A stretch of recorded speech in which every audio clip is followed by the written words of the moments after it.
जीभ, जी हाँ, ये हमारे शरीर का एक ऐसा अंग है जिसमें कोई हड्डी नहीं होती है। इसी जीभ से हम टेस्ट करते हैं, जो भी टेस्ट कड़वा है, मीठा है, नमकीन है, मिर्ची वाला है, खट्टा मीठा जो भी है, हम इस जीभ से टेस्ट करते हैं। लेकिन साथ ही साथ इसी जीभ से हम कम्युनिकेट करते हैं, बातें करते हैं। अब जैसे मैं आपसे बात कर रहा हूँ, जीभ को मैं इस्तेमाल कर रहा हूँ। जीभ हमारे शरीर का एक ऐसा भाग है जिसके बिना हम नॉर्मल जीवन नहीं जी सकते हैं, क्योंकि इससे हम बातें करते हैं। हाँ, और इस जीभ में ऐसा बताते हैं साइंटिस्ट कि मिलियंस करोड़ों रिसेप्टर्स होते हैं जो बहुत छोटे होते हैं आपकी जीभ में, और वो आपके टेस्ट बड्स जो होते हैं उसके लिए रिस्पॉन्सिबल है। तो खट्टा मीठा जो भी आप टेस्ट करते हैं, इसी टेस्ट बड्स से हम अनुभव करते हैं। तो जीभ बहुत इम्पोर्टेंट अभिन्न अंग हमारे शरीर का पाया जाता है। और परमेश्वर ने पता नहीं बहुत एक अजीब रचना है जो हमारे मुंह के अंदर पाया जाता है। जैसे कि आप इस पिक्चर में भी देख रहे हैं, ये अपना मुंह खोले हुए है और अपना जीभ दिखा रहे हैं। लेकिन जीभ के बारे में बाइबल बहुत कुछ कहती है, और इसके लिए तो 3-4 एपिसोड भी बहुत कम होगा। लेकिन आज मैं इस छोटे से एपिसोड के द्वारा, भाग के द्वारा, जीभ के बारे में कुछ बेसिक बातें, रूट बातें, मूल बातें आपके सामने रखने की कोशिश करूंगा। हम धन्यवाद दें इस जीभ के लिए। आप उनको देखिए जिनके जीभ नहीं होते, जिसे हम कहते हैं गूंगे, कैसे वो बात नहीं कर सकते हैं, सिर्फ आवाज़ ही निकाल सकते हैं। और मेरे मित्रों, मेरे भाई बहनों, जीभ के लिए हम परमेश्वर को धन्यवाद देते हैं। लेकिन साथ ही साथ हमारी कुछ जिम्मेदारी होती है, कुछ रिस्पॉन्सिबिलिटी होती है। इसलिए हमको जीभ के बारे में थोड़ा सा ध्यान देना है कि हम इसको किस तरह से इस्तेमाल करते हैं, कहीं हम इसका दुरुपयोग तो नहीं कर रहे हैं। आइए हम बाइबल की ओर देखेंगे कि बाइबल जीभ के बारे में क्या कहती है। मैं आपके लिए पढ़ूंगा नीति वचन उसका 18 अध्याय और 21 पद। नीति वचन उसका 18 अध्याय 21 पद। जीभ के वश में मृत्यु और जीवन दोनों होते हैं, और जो उसे काम में लाना जानते हैं वह उसका फल भोगेंगे। बहुत साफ रीति से यहाँ पर लिखा हुआ है। सुलेमान जो कि बहुत बुद्धिमान राजा था, उसने ये बुद्धि वाले वचन आपके लिए और मेरे लिए दिए हैं। अब जैसे कि आप इस चित्र में देख रहे हैं कि बाईं तरफ मृत्यु है, सूखा है, ड्राई है, मौत है। दाईं तरफ जीवन है, हरा भरा है, पेड़ हरा भरा है और हरी घास है, जीवन है वहाँ पर। तो मृत्यु और जीवन। तो अब बाइबल जो बताती है कि जीभ के वश में ये दोनों पाए जाते हैं, और हम कैसे इसका संचालन करते हैं वो आपके ऊपर है, मेरे ऊपर है कि हम इसको कैसे इस्तेमाल करते हैं। जीभ के बारे में और कुछ बातें नीति वचन में पढ़ी जाती। मैं आपके लिए पढ़ूंगा इसी 18 अध्याय, नीति वचन उसका 18 अध्याय और 7 पद। मूर्ख का विनाश उसकी बातों से होता है, और उसके वचन उसके प्राण के लिए फंदे हो जाते हैं, मौत। किसी ने बहुत अच्छी बात कही कि शब्द एक प्रकार से हमारे मुंह से निकला हुआ तीर है। अगर वो शब्द सुहावना है, जीवनदायक है, सलोना है, अनुग्रह वाली बात है, तो सुनने वाले के लिए जीवन होता है। लेकिन अगर ये कटाक्ष के रूप में हम बात करें, झूठ बोले और कड़वी बातें बोले दूसरों को, तो साहब वो तीर वापस नहीं आता। वो जब चला जाता है तो सुनने वाले के लिए दुखित रूप में मौत का कारण भी बन सकता है। आप अपने जीवन में शायद अनुभव कर सके, मैंने कई बार अपने जीभ से दूसरों को दुखित किया। आज इसी के बारे में हम देखेंगे कि परमेश्वर का वचन क्या कहता है। मूर्ख का विनाश उसकी बातों से होता है और उसके वचन उसके प्राण के लिए फंदे होते हैं। और नीति वचन का 10वां अध्याय और 31 पद भी देख लें जरा। नीति वचन उसका 10 अध्याय और उसका 31 पद। कितनी अच्छी बात यहाँ लिखी है, सुनिए, परमेश्वर का वचन है ये। धर्मी के मुंह से बुद्धि टपकती है, धर्मी के मुंह से बुद्धि टपकती है, पर उलट फेर की बात कहने वाले की जीभ काटी जाएगी। अरे बाप रे बाप, बहुत भयंकर रूप से लिखा हुआ है कि नहीं। पर उलट फेर की बात कहने वाले की जीभ काटी जाएगी। लेकिन धर्मी के मुंह से क्या है, कौन सी बातें निकलेंगी? अच्छी बातें, बुद्धिमान वाली बातें टपकती रहती हैं। और भी कई बातें हैं जीभ के बारे में हम यहाँ पर पढ़ते हैं, लेकिन हम आगे बढ़ेंगे। जीभ के बारे में याकूब की पत्री में बहुत अच्छा लिखा हुआ है, मैं आपके लिए वो पढ़ूंगा। याकूब बहुत कुछ कहता है जीभ के बारे में। याकूब की पत्री और उसका 3 अध्याय, याकूब उसका 3 अध्याय और उसका 6 से 9 पद, क्या लिखा हुआ है सुनिए। जीभ भी एक आग है। क्या है? आग। जीभ हमारे अंगों में अधर्म का एक लोक है और सारी देह पर कलंक लगाती है और भव चक्र में आग लगा देती है और नरक कुंड की आग से जलती रहती है। इसके जो यहाँ पर जो शब्द लिखे हैं बहुत ही जलने वाले, ठोक ठोक के बता रहे हैं कि जीभ अगर सही रूप से इस्तेमाल नहीं किया जाए तो बहुत भयंकर रूप से मौत ला सकती है। 7वां पद, क्योंकि हर प्रकार के वन, पशु, पक्षी और रेंगने वाले जंतु और जलचर तो मनुष्य जाति के वश में हो सकते हैं और हो भी गए हैं, पर जीभ को मनुष्यों में से कोई वश में नहीं कर सकता। वह एक ऐसी बला है, एक ऐसी बला है जो कभी रुकती नहीं। वह प्राण नाशक विष से भरी हुई है। इसी से हम प्रभु और पिता की स्तुति करते हैं और इसी से मनुष्यों को जो परमेश्वर के स्वरूप में उत्पन्न हुए हैं श्राप भी देते हैं। एक ही मुंह से धन्यवाद और श्राप दोनों निकलते हैं। हे मेरे भाइयों, ऐसा नहीं होना चाहिए। क्या सोते के एक ही मुंह से मीठा और खारा पानी दोनों निकलते हैं? हे मेरे भाइयों, क्या अंजीर के पेड़ में जैतून या दाख की लता में अंजीर लग सकते हैं? वैसे ही खारे सोते से मीठा पानी नहीं निकल सकता। जी हाँ, तो इसलिए यहाँ पर ये बात यहाँ पर कहते हैं परमेश्वर का वचन कि बहुत खतरनाक अंग ये हो सकता है, लेकिन ये आशीष वाला अंग भी हो सकता है। अब ये इस पर निर्भर है कि हम और आप, मैं और आप, इस जीभ को कैसे इस्तेमाल कर सकते हैं, कैसे करना चाहिए, है ना। ये वो बोलते हैं ना, लप लपाती जीभ है वो। जी हाँ, प्रभु यीशु मसीह ने भी कुछ इसी से संबंधित बात कही कि जो बात हम करते हैं, चाहे वो भली बात हो या बुरी बात हो, हमें उसका लेखा देना पड़ेगा।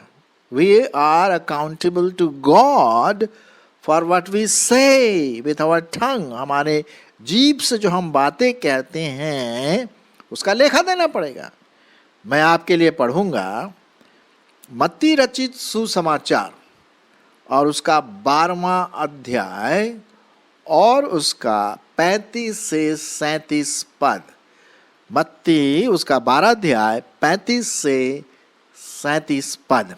सुनिए प्रियो, भला मनुष्य मन के भले भंडार से भली बातें निकालता है, और बुरा मनुष्य बुरे भंडार से बुरी बातें निकालता है। और मैं तुमसे कहता हूं कि जो जो निकम्मी बातें मनुष्य कहेंगे, न्याय के दिन हर एक बात का लेखा देंगे, क्योंकि तू अपनी बातों के कारण निर्दोष और अपनी बातों ही के कारण दोषी ठहराया जाएगा।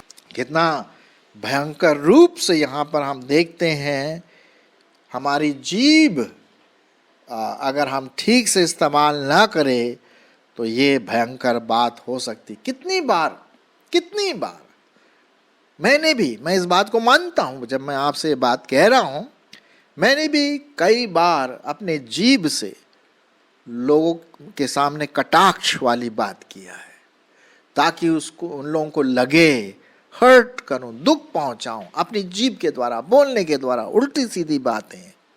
जी हाँ, बाद में मुझे इस बात का एहसास हुआ और मैंने प्रभु से माफ़ी मांगी, और मुझे याद है कि कभी कभी मैंने लोगों से भी माफ़ी मांगी कि भाई मैंने ये बातें तुमसे कही, कानाफूसी वाली बातें, बैकबाइटिंग जिसे हम कहते हैं, चापलूसी वाली बातें, बटरिंग वाली बातें, मक्खन लगाने वाली बातें। क्या ये एक मसीही विश्वासी को शोभा देता है? आप आंसर जानते हैं अच्छी तरह से, बिल्कुल शोभा नहीं देता। अगर हम ऐसी बात करते हैं तो मैं अपने जीभ से क्या कर रहा हूं? मृत्यु पैदा कर रहा हूं, मृत्यु, मौत, अपने लिए भी और दूसरे को भी जीवन उसको दुखित करना। जी हाँ, हमें बहुत होशियार रहना है। क्या मैं अपने जीभ से मृत्यु ला रही हूं, या अपने जीभ से दूसरों के लिए जीवन का कारण बन रहा हूं, जीवन का कारण बन रही हूं? ये आपको डिसाइड करना है। आप कितने ही अच्छे मसीह क्यों ना हो, हम में से कितने प्रभु को कमिटेड क्यों ना हो, शायद हम दुआ प्रार्थना भी बहुत करते हैं, डिवोशन भी होता है, आराधना स्तुति भी होती है, लेकिन क्या हमने अपनी जीभ से दूसरों को हर्ट किया है, गलत बात बोला है दूसरे को दुख पहुंचाने के लिए? ये प्रश्न है, मैं आपसे पूछ रहा हूं, और मैं अपने आप से भी पूछ रहा हूं। क्योंकि जीभ परमेश्वर ने इसलिए नहीं बनाया कि हम मौत दे, जीभ इसलिए बनाया कि हम परमेश्वर की महिमा करें, दूसरों के लिए आशीष का कारण बने। जी हाँ, ये बहुत इंपॉर्टेंट बात आपको और मुझको सोचना है कि मैं अपनी जीभ को कैसे उपयोग में ला रही हूं। अब परमेश्वर का वचन बहुत साफ तरीके से कहता है कि अगर हम ज़्यादा बातें करते हैं, है ना, कहीं बैठ गए, समझ लीजिए कहीं परिवार में या मित्रों के साथ बैठ गए, तो खूब बातें होती, वो एक सुनाता, वो दूसरा अपनी सुनाता, मैं अपनी सुनाता हूँ या सुनाती हूँ, जो भी है, और खूब बातें होती है। बाइबल में लिखा है हमें चुप रहना सीखना है। ज़्यादा बोलने से, सुनिए मेरे मित्रों, ज़्यादा बोलने से पाप हो सकता है और हमें पता भी नहीं। कभी कभी ज़्यादा बोलने से दूसरों को हम शायद दुखित पहुंचाए, उनके जीवन को काटने की कोशिश करें, और बाद में बोले अरे यार मैं तो मजाक कर रहा था, सीरियसली मत लो, मैं तो मजाक कर रहा था। शायद हमारे लिए मजाक हो, लेकिन दूसरे के लिए एक दुख का कारण है, शोक का कारण है। क्या मेरे जीभ परमेश्वर ने इसीलिए बनाए कि मैं दूसरों को हर्ट करूं? बिल्कुल भी नहीं, बिल्कुल भी नहीं। क्या लिखा हुआ है बाइबल में, आपके लिए पढ़ूंगा, इफिसियों उसका 4 अध्याय 29 पद।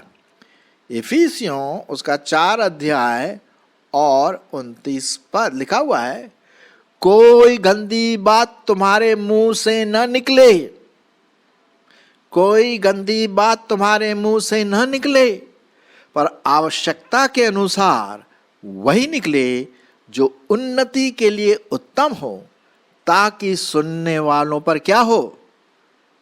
अनुग्रह हो, ताकि उससे सुनने वालों पर अनुग्रह हो। आपके शब्द, हमारे शब्द, मसीही लोगों के शब्द, जो प्रभु के लोग हैं, उनके शब्द दूसरों के लिए उन्नति का कारण बने, आशीष का कारण बने, नीचे गिराने का कारण न बने, मौत का कारण न बने, जीवन का कारण बने। इसी से संबंधित एक और वचन मैं पढ़ना मांगता हूं, कुलुस्सियों की पत्री उसका 4 अध्याय और 6 पद। क्या लिखा हुआ है? तुम्हारा वचन सदा अनुग्रह सहित और सुहावना हो, कि तुम्हें हर मनुष्य को उचित रीति से उत्तर देना आ जाए। क्या हो? मेरा वचन मीठा, अनुग्रहित सहित, सुहावना हो, अच्छा हो, बोलने में अच्छा हो, सुनने में अच्छा हो, हाँ, जीवनदायक हो। यही तो बात है। तो मेरे प्रियो, हम जब भी मुंह अपना खोलें, जीभ जब इस्तेमाल करें, इस बात का ध्यान दें कि मेरे बोल चाल से दूसरों को आशीष मिले, कटाक्ष वाली बात ना हो। आपने देखा होगा टीवी में कैसे एक नेता दूसरे नेता पर तंज कसते हैं, ऐसी बातें कहते हैं कि दूसरे को काटते छाटते। मैं तो अब न्यूज़ देखना भी टीवी में बंद सा कर दिया हुआ, बंद नहीं किया लेकिन बहुत कम। क्यों? उसमें बस एक दूसरे पर कीचड़ उछालना। हम मसीहियों को कीचड़ नहीं उछालना है, हम मसीहियों को फूलों की वर्षा करना है अपने जीभ के द्वारा। और साथ ही साथ इसी जीभ से हम परमेश्वर की महिमा भी तो करते हैं। और क्या मैं इसी जीभ से झूठ बोलूंगा, कपट की बातें बोलूंगा, चिकनी चिपड़ी बातें बोलूंगा? नहीं नहीं नहीं नहीं नहीं नहीं, बिल्कुल भी नहीं। तो इसी जीभ से मैं क्या करूंगा?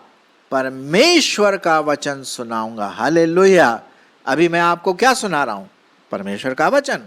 रोमियो उसका 10 अध्याय 15वां पद। रोमियो उसका 10 अध्याय और 15वां पद।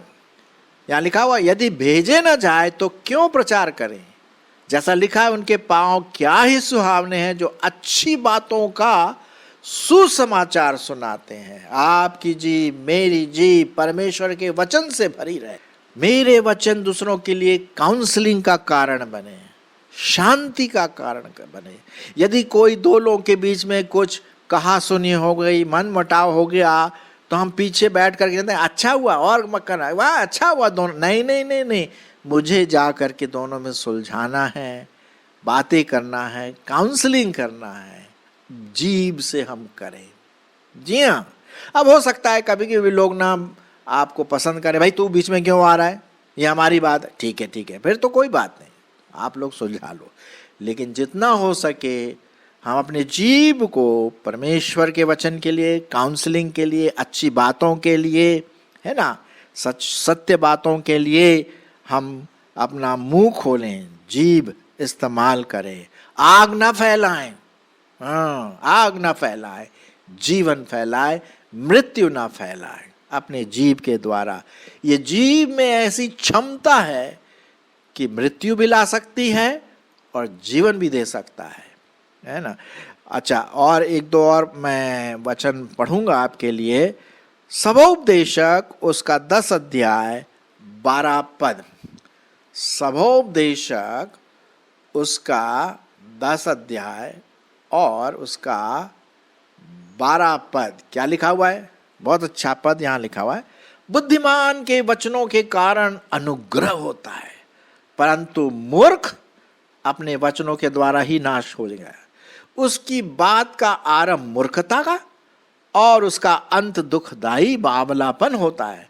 मूर्ख बहुत बातें बढ़ाकर बोलता है, तो अभी कोई मनुष्य नहीं जानता कि क्या होगा, और कौन बता सकता है कि उसके बाद क्या होने वाला है। हाँ, तो यहाँ पर हम देखते हैं प्रयोग कि हम ज़्यादा बातें ना करें, ऐसी बातें करें जिससे दूसरों मसीहियों की उन्नति हो, दूसरों की उन्नति हो, परिवार की उन्नति हो, आपकी उन्नति हो, मेरी उन्नति हो और परमेश्वर की महिमा हो। जीव में क्षमता है जीवन का और मौत का। तो ये हम परमेश्वर के वचन में देखते हैं। ज़्यादा बात हम ना करें मेरे मित्रों। वही मैंने अभी शायद पढ़ा आपके सामने, नीति वचन 10, नीति वचन और उसका 10 अध्याय और उसका 19 पद। क्या लिखा हुआ है? जहाँ बहुत बातें होती हैं वहाँ अपराध भी होता है, परंतु जो अपने मुंह को बंद रखता है वह बुद्धि से काम करता है। क्या बात है, क्या बात है। धर्मी के वचन तो उत्तम चांदी है। 20 पद भी वही लिखा है, धर्मी के वचन कैसे? उत्तम चांदी है। सो मेरे प्रियो, आज हमने छोटे से रूप में जीभ के बारे में इस्तेमाल किया, और यदि हमने किसी रीति से किसी को दुख पहुंचाया, अगर आपको याद आ रहा है कि यार मैंने उसके साथ ठीक व्यवहार नहीं किया, उल्टी सीधी बातें बोली, तो जाकर के उससे माफ़ी मांगे और कहें, बहन, भाई, अंकल, आंटी जो भी है, मुझे माफ़ करो। परमेश्वर की आत्मा मेरे जीवन में काम किया और मैं आपसे माफ़ी मांगता हूँ, माफ़ी कर दो। और आप परमेश्वर से भी माफ़ी मांगे। देखिए परमेश्वर कितना आशीष देगा। तो इस प्रकार से क्या होगा? आप जीवन लाएंगे। हाँ, मृत्यु नहीं, जीवन। तो प्रश्न है ये है, आपका जीव क्या कर रहा है, क्या दे रहा है? मृत्यु या जीवन? आशा है कि आपकी जीभ, मेरी जीभ जीवन का स्रोत बन जाए। आमीन।